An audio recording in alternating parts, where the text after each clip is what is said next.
Hi, everyone. My name is Naz Pethani, and I am SVP of Product at Deluxe Technology and Innovation. And today, I am here to talk to you about APIs and the cloud, how the changes in the technological environment are enabling the media supply chain of the future. So what is going on in the world around us? As we look at the landscape, we are seeing there is a proliferation of new formats and devices. VOD is growing at an unprecedented rate. We are seeing a growth rate of around 11% a year in the US.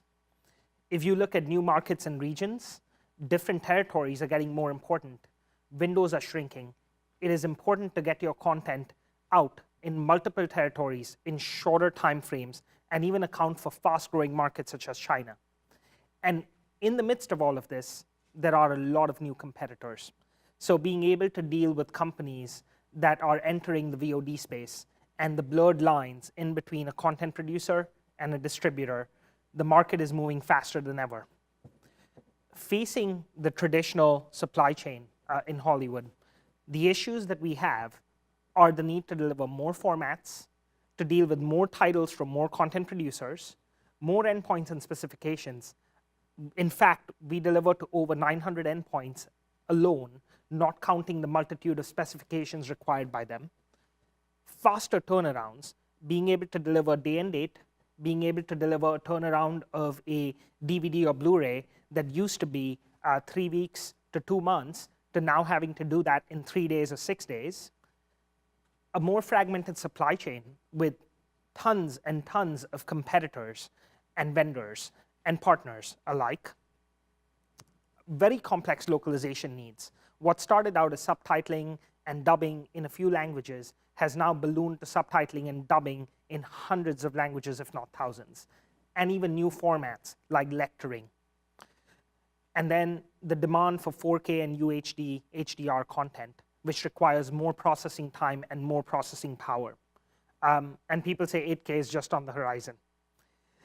So couple that along with changing video formats and specifications, such as the advent of IMF, and everyone wanting to do things better, cheaper, faster, in a more automated way, we've hit the perfect storm of what a media supply chain in the traditional sense can handle.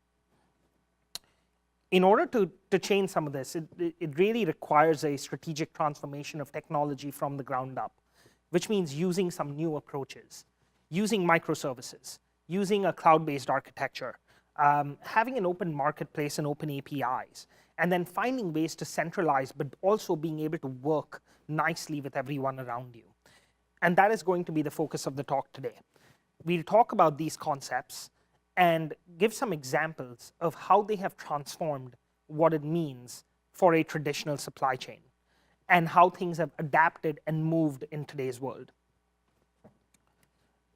The issue that we were faced with when we were reimagining the supply chain was how can we use the future and really, is there a way to bring together certain concepts that are accelerating technological progress?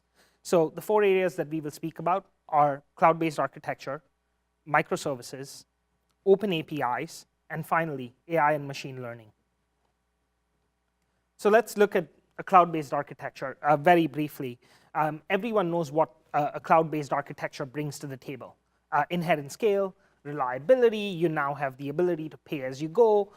It really means that if in using the cloud, you don't have to worry about all of the things that you had to worry about when you were doing on-site infrastructure. You don't have to worry about a machine room and having HVAC systems. You don't have to worry about an alarm going off at 2 in the morning saying that your AC systems are down and your servers are about to go bust. And you don't have to deal with the ability and being restricted by the scale of what you had on site and how much you could capitalize and purchase upfront. You can now go into the pay-as-you-go cost models, which allow you to scale easily. And the cloud was getting accelerated significantly by growth of bandwidth and cheaper costs. But what is really important for the entertainment industry that we've noticed is the positive network externality. So what started happening was as more people moved to the cloud, it became easier and more ubiquitous to convince others to do stuff in the cloud. If a company has all of their content in the cloud, it became really easy to go and say, hey, I have my content in the cloud, can you give it to me and can we work on it? And there was no not as much reticence to having to vet security, to having to vet all of the various issues that came with on-premise deployments. So let's look at that with a couple of examples. So we look at a very simple example of file movement and how file movement worked in the media supply chain of the past, and how the cloud helps it be more efficient. So in the past, for file movement, you had to worry about a lot of things. You had to have storage set up on-site. You had to figure out how to scale that storage. So the more customers you dealt with, the more capital investment you would have to make to scale that storage up front. You had to deal with multiple vendors and them not being able to see each other's files coming in, or only being able to see the kinds of content that they should. You had to work on a DMZ, and you needed a protective space and a firewall that managed those rules. In addition, let's not even talk about all of the operational aspects that went into having on-site storage. At some point, I remember checking out for an MPAA requirement on a checklist, and the requirement specifically mentioned that only certain groups can work in certain spaces. So there had to be a segregation of responsibility between someone handling files coming in and someone doing other parts of the workflow. This made it really difficult for companies to really scale and deal with all of the issues that came with maintaining and managing a cloud, an on-site infrastructure. So what does that mean for the cloud? It means that now content can move really easily. We are noticing that with content providers in the cloud, we are able to get bucket-to-bucket transfers of their files. You take that an evolution further, and we are even working with some content providers that are just giving us temporary access provisioning from the cloud. So they give us a token with read-only access, opens up the file, we go in and we read the file and do our job on that particular file, and when the work is done, they can revoke the token, keeping the file in their infrastructure at all points in time. It is really interesting how that model takes away so many of the complexities that were present when we dealt with these things on site. Another thing that this has done is it has provided a common approach to security and what is secure and what is not in some ways. In looking at on-site infrastructure, you would have to go in and audit different environments, different kinds of storage solutions, different vendors, different hardware providers, and the different setup of each of those components in a particular infrastructure. Now, sure, you do have to do a lot of vetting, but things are more standardized if they are in a cloud, because everyone talks about things in the same way and is using virtualized infrastructure behind the scenes. It also puts the onus of management on the companies that are providing the cloud infrastructure, which then splits the responsibility a little bit and gives you a true managed service, which allows you to focus on the things that really matter to your business. One good example of how the cloud has also helped us is the number of internal data hops. So when we spoke about the different landing zones and the different types of storage that we used to have in the traditional media supply chain, you would notice that a file would land in a DMZ storage, you would check it, make sure it is good, then you would move it to a different storage, which is your in-work storage for someone to go in and do a test on it. If you needed to do a particular transcode on it, you had to move it to a different server that the transcoder was connected to. If the transcoder required you to work with a certain type of file or a certain speed of storage, you now have to move it to a high-speed SAN. So all of those hops are greatly reduced by working in the cloud, which then helps us shrink the timeline of the digital supply chain. Another key example for us is transcoder infrastructure. So initially being limited to the number of transcoders you could buy and the amount of transcodes you could do at one point of time, your challenges were different. The challenges were about how do I maximize the infrastructure on site? How do I have multiple shifts going? How do I view my transcoder utilization? Now the challenge is completely different. Now with transcoders in the cloud, and we are using Hybrid as one of our transcode partners, you have scalable cloud transcoding. You now have the ability to go buy spot instances and run multiple transcodes at the same time. We also have the ability to take a large file and segment it into chunks.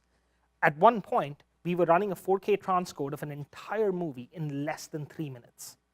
Tasks that used to take 2x, 3x, 5x runtime can now be shrunk down to very, very fast points by breaking it down into segments. Microservices and open APIs. it was really important, as you look at the supply chain of the past, to make it so that everything resided under one roof, to make it efficient, to not have all of the transfers, to not have all of the communication and integration. This is changing with the approach of microservices and APIs in the cloud. So microservices are small, scalable, well-defined interfaces, and independently versioned approach to development, whereby you can extend them very quickly. So today, if I have, say, 60 microservices running in my infrastructure, and someone comes to me and says, hey, I would like a microservice that does a particular kind of DRM or a specialized watermarking, I do not have to go rebuild the entire supply chain. I just have to build that one microservice and put it in the cloud and make sure my orchestration system understands what it does. So we are using some of these approaches to do development faster. So let's take an example of how things worked in the past with regards to my communication. So I call that the wall of doom, because what used to happen as you start working on a project and you would get more vendors and more transactions and more bits and pieces to process, the amount of communication that you would need to deal with that supply chain constantly increases. If I am working on a title that has 26 different languages, 13 dubbed files, 12 subtitle files, English, I now have to deal with multiple vendors, multiple dub studios and territories, multiple approvers who are approving the dubbed versions, and there's a lot of email driving this communication. Our concept around microservices is to use microservices to be able to integrate people into the supply chain and ecosystem, to be able to create a proposition whereby anyone can call a microservice or the entire chain of microservices and use it for parts or the entire ecosystem, to be able to jump in and out like on-ramps and off-ramps on a freeway that connects the entire media supply chain. We are being extremely open and allowing our clients to bring in even our competitors and connect them into the supply chain using microservices. And this really does help reduce the amount of communication, the amount of email and friction that goes into the process. With regards to microservices, another key concept for us is pure orchestration rather than predefined workflows. So training the microservices to understand what state a particular job is in and make decisions on the fly as to what the next state should be. Without having someone there to sit and define every single media chain workflow, we have some smarts and automation built around being able to connect them on demand, on the fly, as needed. In addition to the rapid addition of new capabilities that we spoke about, so being able to add microservices to the ecosystem, and then integrations of systems and partners, this really helps us build like a true supply chain of the future. AI and machine learning.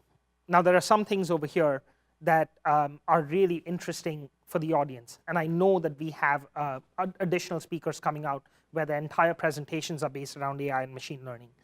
So I will talk about it from our perspective really quickly and say that some of the things we've noticed is the ability to do smart orchestration, so being able to figure out how exactly to choose the next step and flow in the process by building some smarts into the system, and also using machine learning on all of our previous workflows to understand what was done to similar files in similar situations in the past. Audio and video fingerprinting, so being able to tell very rapidly difference between versions of files, understand the differences, and sync up and work on various versions and picture versions to reduce the time of the value chain. And then finally, conformance of files. What used to be a really difficult problem of the past of having someone check every single video file, every single audio file, make sure that they conformed in a manual manner, pull it up in a nonlinear editor, and move things around. We now have the ability to use AI to do those things in an automated fashion, align it, and possibly have someone just spot check it to make sure that it's done right.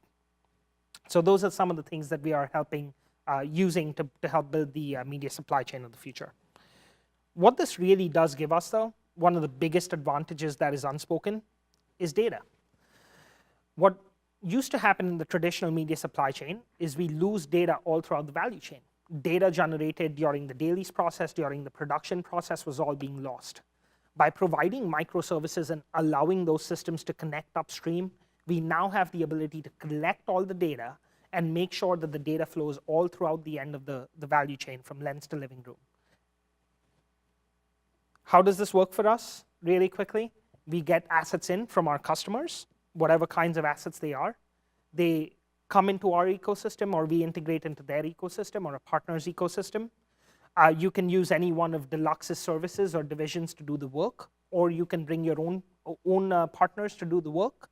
We also have a few partners that we've launched with. We are using Deliver for transcoding in for multi-CDN optimization, Globant for applications and web applications and iOS and Android, MediaMorph for rights management, and then Hybrid for cloud transcoding. And then we are able to process the content in the cloud using microservices and orchestration and some of our key AI capabilities to deliver to a wide multitude of screens. Thank you. Any questions? Thank you.